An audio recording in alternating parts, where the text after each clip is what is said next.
তাহলে একজন মুসলিম সে বাংলাদেশে জন্মগ্রহণ করার কারণে যতটুকু নিরাপত্তা পাবে, একজন অমুসলিম হিন্দু, বৌদ্ধ, খ্রিস্টান, তাঁতি, জেলে, কামার, কুমার সবাই জন্মসূত্রে বাংলাদেশের নাগরিক হিসেবে সবাই সমান অধিকার পাবে।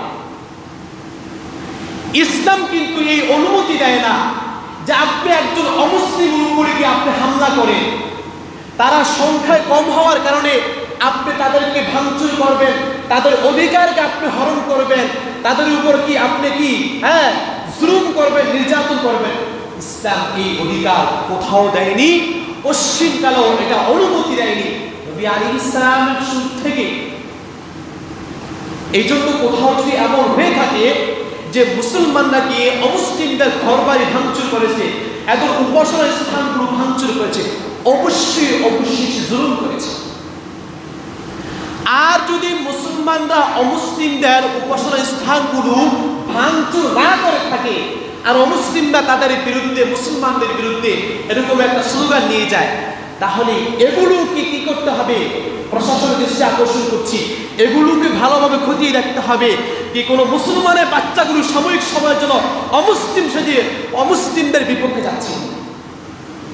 একজন সাধারণ মুসলিম সে তো কখনো অন্যায়ভাবে কি করতে পারে না, কারণ জুলুম করতে পারে না।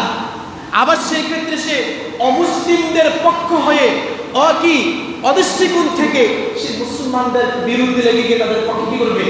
স্লোগান দিবে। এটা হতে পারে না। এবার আসেন ছোট্ট একটা হাদিস শুনি। নবী সাল্লাল্লাহু আলাইহি ওয়াসাল্লাম কি বলেছেন?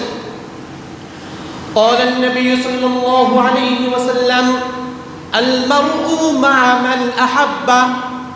নবী বলেন, দুনিয়াতে যে ব্যক্তি যাকে ভালোবাসে, ময়দানে মাহশারের দিন সে তার সাথে থাকবে, তার সঙ্গে উঠবে।